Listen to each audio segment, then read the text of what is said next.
Allahu Akbar, Allahu Akbar, Allahu Akbar, Allahu Akbar, Allahu Akbar, Allahu Akbar, Allahu Akbar, Allahu Akbar, Allahu Akbar. Kabira walhamdulillahi katsira wa subhanallahi bukratan wa asila.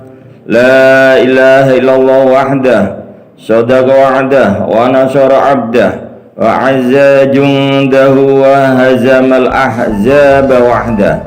La ilaha illallah wallahu akbar. Allahu akbar walillahil hamd. Alhamdulillahilladzi amata wa ahya. Alhamdulillahilladzi amarna bittaqwa wa nahana 'anittiba'il hawa. Alhamdulillahilladzi ja'ala lana 'idal adha. Asyhadu an la ilaha illallah ni'mal wakil wa ni'mal maula. Wa asyhadu anna sayyidina Muhammadan abduhu wa rasuluh. Wa man yunkirhu faqad dhalla dhalalan ba'ida. Wa sallallahu ala sayyidina wa habibina al-mustafa Muhammadin nabiyil huda alladzi la yantiqu 'anil hawa in huwa illa wahyu yuha. Wa ala alihi wa ashabihi ahli siddiqi wal wafa. Allahumma ij'alna mimman ittaba'ahum bi ihsan ila yaumil jazaa. Amma ba'd. Fa ya ayyuhal ikhwani usikum wa nafsi bi taqwallah wa ta'atihi la'allakum tuflihun. Qala Allah ta'ala fil Qur'anil Karim, a'udzu billahi minasy syaithanir rajim. Bismillahirrahmanirrahim. Inna a'tainakal kautsar fasholli lirabbika wanhar inna syani'aka huwal abtar. Shadaqallahul azim. Allahu akbar, Allahu akbar, Allahu akbar walillahil hamd. Bapak Ibu jamaah salat Idul Adha rahimakumullah. Pakai takbir menggema di seluruh jagat raya. Bukan hanya oleh jamaah haji yang saat ini berkumpul di tanah suci, namun juga oleh jutaan manusia, miliaran makhluk, triliunan malaikat yang gembira nama Allah Subhanahu wa taala disucikan. Nama Allah diagungkan, nama Allah diseru dan dimuliakan. Tak terkecuali kita yang ada di mushola ini menjadi bagian yang menyatu dengan semua makhluk Allah yang beriman di segenap ufuk. Dialah Allah satu-satunya zat yang pantas disembah dan diagungkan di hari Idul Adha yang mulia ini. Allah Akbar, Allah Akbar, Allah Akbar walillahil hamd. Idul Adha berasal dari dua kata, Id yang artinya kembali dan Adha berarti pengorbanan. Maka makna Idul Adha adalah kembali merayakan pengorbanan. Setinggi itu nilai pengorbanan sehingga harus dirayakan, diagungkan dan dijadikan sebagai hari raya bagi umat Islam. Pengorbanan adalah puncak cinta. Lihatlah seorang ibu yang bekerja 24 jam sehari, tidak pernah mengeluh kepada anaknya. Bahkan saat hari raya seperti ini, semuanya libur, sementara seorang ibu malah lembur, tidak digaji, bahkan terkadang bersedia mencari nafkah untuk mendukung keuangan keluarga. Benar bahwa Idul Adha diinspirasi dari pengorbanan Nabi Ibrahim alaihissalam dan Nabi Ismail alaihissalam. Namun lebih dari itu, semua bentuk pengorbanan diapresiasi dan diagungkan di hari ini. Kita mengenang Khadijah radhiyallahu an, istri Nabi sallallahu alaihi wasallam yang berkorban atas seluruh hartanya, dijual habis untuk mendukung perjuangan sang Nabi, hingga pernah suatu ketika saat habis semua hartanya, Sayyidatina Khadijah berkata lirih, "Ya Nabi, jika seandainya aku meninggal, dan tulangku bisa digunakan untuk mendukung perjuangan dakwahmu, maka lakukanlah. Masya Allah, betapa pengorbanan yang mulia untuk mendukung agama Allah. Suatu ketika Nabi terluka dalam perang Uhud, kemudian terjatuh di sebuah lubang. Seluruh tombak dan anak panah mengarah kepada satu titik, yaitu baginda Nabi Sallallahu Alaihi Wasallam. Saat itulah satu persatu sahabat menjadi tameng hidup bagi Nabi. Mereka berdiri menghalangi ribuan anak panah dan tombak yang datang, dan akhirnya satu persatu gugur berkorban untuk Nabi. Semua sahabat siap mengorbankan harta, jiwa dan raganya untuk kepentingan agama Allah Ta'ala. Allah Akbar, Allah Akbar, Allah Akbar, walillahilham. Bapak Ibu jamaah sholat Idul Adha rahimakumullah. Semua pengorbanan itulah yang kita rayakan hari ini. Kita ingat kembali dan berharap agar kita juga bisa menjadi orang yang berkorban di jalan Allah. Allah Ta'ala berfirman, A'udzubillahi minasyaitonirrajim, Inna a'tainakal kautsar fasholli lirabbika wanhar, inna syani'aka wal abtar. Artinya, sungguh kami telah memberimu Muhammad nikmat yang banyak, maka laksanakanlah sholat karena Tuhanmu dan berkorbanlah sebagai ibadah dan mendekatkan diri kepada Allah.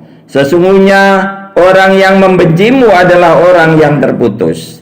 Quran surat Al-Kautsar ayat 1-3. Dalam ayat ini Allah menyebutkan bahwa pengorbanan adalah perintah agama, namun semua didasari karena cinta kepada Allah SWT untuk mencari keridhaan Allah SWT semata.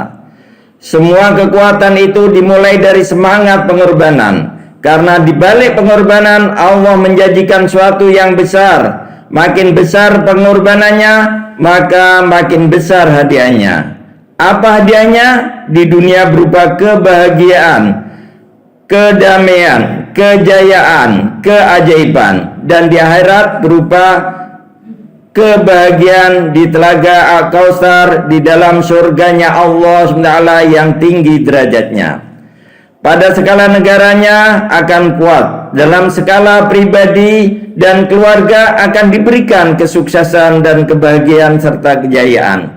Maka Idul Adha bukan hanya merayakan pengorbanan, tapi juga merayakan kesuksesan, kebahagiaan, dan keajaiban rezeki dari Allah Subhanahu wa Ta'ala.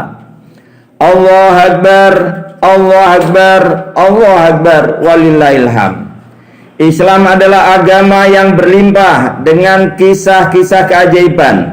Nabi Ibrahim yang dibakar di dalam api dan terselamatkan oleh Allah Ta'ala, Nabi Musa membelah lautan, Nabi Sulaiman yang memindahkan istana Ratu Bilqis, Nabi Yunus yang selamat dari ikan paus raksasa, Nabi Isa yang menghidupkan burung dari tanah liat, yang dengan doanya menurunkan makanan dari langit, dan Nabi Muhammad Sallallahu Alaihi Wasallam yang penuh dengan mukjizat, membelah bulan, berisra mi'raj, keluar susu dari jari jemarinya, dinaungi awan sepanjang hidupnya, berbicara dengan pohon kurma, berdakwah kepada jin, dan banyak lagi.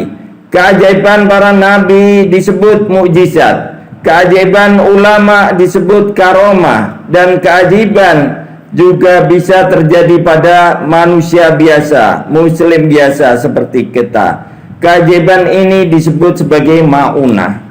Maka tidak jarang kita dengar kisah-kisah keajaiban pada jamaah yang berada di tanah suci, diberi uang oleh orang yang tidak dikenal, dibantu untuk mudah mendekati Hajar Aswad dan menciumnya, bertemu dengan hotel yang sudah lama, misalnya orang kesasar, namun setelah bertobat banyak membaca istighfar, hotelnya tiba-tiba persis berada di depannya, dan berbagai kisah-kisah keunikan, keajaiban yang lainnya.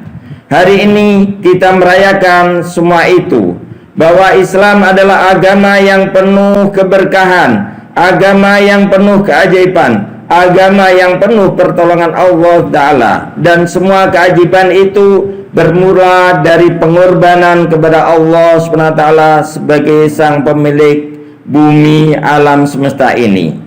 Mari kita belajar dari kesuksesan manusia terbesar, yaitu Nabi Sulaiman alaihissalam. Beliau menyampaikan sebuah doa yang agung. A'udzubillahi minasyaitonirrajim.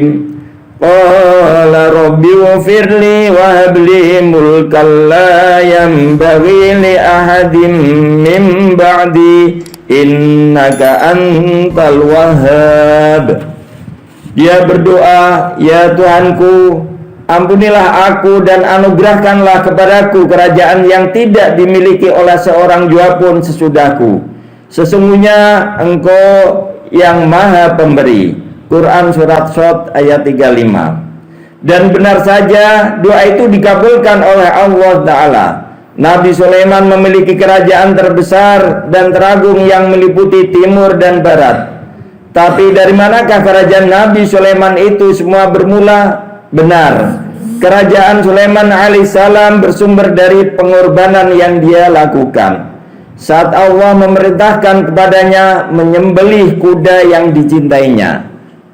Sulaiman berkata, sesungguhnya aku menyukai kesenangan terhadap barang yang baik, yaitu kuda yang indah, sehingga aku lalai mengingat Tuhanku sampai kuda itu hilang dari pandanganku. Allah berfirman, bawalah semua kuda itu kembali kepadaku. Lalu ia potong kaki dan leher kuda itu. Dan sesungguhnya kami telah menguji Sulaiman dan kami jadikan dia tergeletak di atas kursinya sebagai tubuh yang lemah karena sakit. Kemudian ia bertobat kepada Allah. Sulaiman berkata, ya Tuhanku, ampunilah aku dan anugerahkanlah kerajaan yang tidak dimiliki oleh seorang jua pun sesudahku. Sesungguhnya Engkaulah yang maha pemberi. Begitulah kisah pengorbanan Nabi Sulaiman yang tercantum di dalam Al-Quran, yang begitu cinta kepada kudanya, kepada duniana, dan Allah ingin cinta itu dilepaskan dan hanya fokus cinta kepada Allah SWT semata. Ketika selesai dari ujian pengorbanan itu, Nabi Sulaiman diberi hadiah keajaiban, keberkahan berupa kerajaan yang terbesar. Pola keajaiban, pola kesuksesan selalu demikian. Berkorban atas apa yang dicintai, lalu diberi hadiah oleh Allah SWT. Kesuksesan apalagi yang lebih mulia dari kerajaan terbesar sepanjang sejarah ini. Dan semua keajaiban dan kesuksesan, kebahagiaan itu bermula dari Al-Adha, yaitu pengorbanan. Allah Akbar, Allah Akbar, Allah Akbar, walillahilham. Jika ditarik ke belakang, perayaan Idul Adha ini bermula dari nazar Nabi Ibrahim alaihissalam yang mengucapkan janji kepada Rabb-Nya. Jika memiliki anak kelak, maka anaknya akan dikorbankan kepada Allah SWT. Lalu lahirlah Ismail alaihissalam yang kemudian Nabi Ibrahim dapatkan ilham untuk membawanya jauh di tengah padang pasir tak berpenghuni. Setelah 13 tahun, Allah menguji lagi Nabi Ibrahim. Ketika beliau datang ke rumah, kemudian mulai ada rasa cinta terhadap anaknya, maka kemudian Allah perintahkan di dalam mimpinya untuk menyembelih anaknya. Sungguh pengorbanan yang luar biasa. Namun Nabi Ismail alaihissalam dengan teguhnya berkata kepada sang ayah, A'udzubillahi minasyaitonirrajim. Qala ya abati fa'al ma tu'mar. Satajiduni insya'allahu minasyabirin. Ia menjawab, lakukanlah ayahanda apa yang diperintahkan Allah kepadamu. Niscaya engkau akan menyaksikan aku termasuk orang-orang yang sabar. Quran surat As-Saffat ayat 102. Lalu setelah pisau itu diletakkan di leher Nabi Ismail, tiba-tiba Allah ganti pengorbanan kedua Nabi mulia ini dengan keajaiban. Ismail diganti dengan domba yang besar sebagai rasa syukur. Akhirnya Allah perintahkan mereka untuk membangun Ka'bah dan beribadah tawaf mengelilinginya. Begitulah pengorbanan selalu berbuah keajaiban. Hingga saat ini kita menyaksikan keajaiban, keunikan dan peristiwa-peristiwa keajaiban yang ada. Dan kisah-kisah keajaiban ayah anak itu menjadi syariat dalam ibadah haji. Tawaf mengelilingi Ka'bah untuk mengenang bangunan ibadah yang dibangun oleh Nabi Ibrahim alaihissalam, yang ternyata gerakannya adalah gerakan alam semesta. Jamaah mengelilingi Ka'bah yang berada di sebelah kirinya persis dengan gerakan bulan mengelilingi matahari, gerakan bumi mengelilingi matahari, gerakan semua benda di alam semesta bertawaf mengelilingi intinya. Begitu juga dengan ion yang bertawaf mengelilingi inti atom. Siapa yang mengajarkan Ibrahim gerakan alam semesta ini? Padahal di hari itu belum ada pengetahuan seperti sekarang. Karena Allah yang mengajarkan gerakan tawaf di Baitullah adalah Tuhan yang sama, Allah SWT, dengan yang menciptakan alam semesta. Allah Akbar, Allah Akbar, Allah Akbar, walillahilham. Kita juga mengenang keajaiban Zam-Zam dengan gerakan sa'i, yaitu berjalan dan berlari-lari kecil antara Safa dan Marwah. Di padang pasir yang tak berpenghuni itu tidak ada air awalnya. Bayi Ismail kehausan, menangis merengek-rengek. Lalu Siti Hajar mencari air yang bisa untuk diminum. Dia berlari-lari antara bukit Safa dan Marwah. Ternyata air itu malah keluar dari hentakan kaki bayi Ismail. Keluar air dengan derasnya dari kaki seorang bayi. Ajaibnya, hingga sekarang zat Zam-Zam terus mengalir dan bisa dinikmati oleh semua umat Islam ribuan tahun kemudian. Siapa yang menciptakan kisah yang ajaib ini? Ini adalah dari Allah Subhanahu wa taala. Berkumpulnya jamaah di Mina juga mengenang peristiwa penyembelihan Ismail. Karena disembelihnya Ismail adalah ada di daerah Mina. Adanya Jamarot melontarkan batu untuk mengenang adanya godaan yang selalu dilancarkan oleh setan laknatullah agar tidak mau berkorban kepada Allah.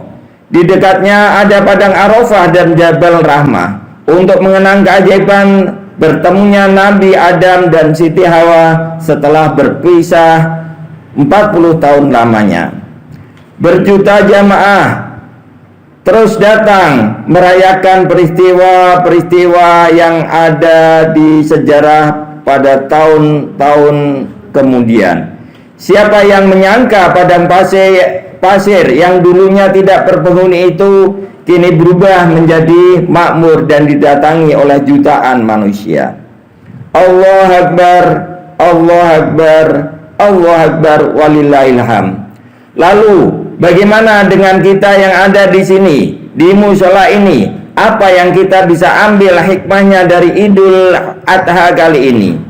Yang pertama, Allah mengajak kita untuk berkorban, yang intinya adalah mengorbankan ego kita pribadi, membela kepentingan orang lain, membela agama Allah SWT. Sebisa mungkin paksakan diri kita untuk berkorban setiap tahun. Bersyukurlah jika kita bisa berkorban tahun ini. Namun jika belum bisa, kita bisa diharapkan untuk bisa menabung hingga suatu ketika nanti bisa berkorban.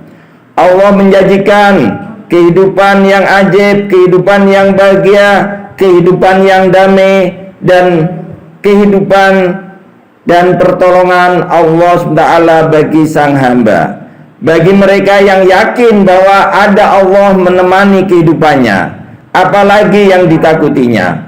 Allah janjikan keajaiban, kebahagiaan, kedamaian, pertolongan bagi mereka yang mau berkorban. Mengorbankan diri waktu, harta, jiwa dan raganya di jalan Allah Ta'ala, memakmurkan agama Allah, memakmurkan masjid-masjid dan musala-musala yang ada. Bahkan jika hidup kita terasa sempit, cobalah untuk membuka hati untuk berkorban, bersedekah. Dalam Al-Quran Allah Ta'ala berfirman, A'udzu billahi minasyaitonir rajim. Liyunfiq dzu sa'atin min sa'atihi wa man qudira 'alaihi rizquhu falyunfiq mimma ataahu Allah. La yukallifullahu nafsan illa ma ataha. Sayaj'alullahu ba'da usri yusra. Hendaklah orang yang mampu memberi nafkah menurut kemampuannya, dan orang yang disempitkan rezekinya hendaklah memberi nafkah dari harta yang diberikan Allah kepadanya. Allah tidak memikulkan beban kepada seseorang melainkan sekedar apa yang Allah berikan kepadanya. Allah kelak akan memberikan kelapangan sesudah kesempitan.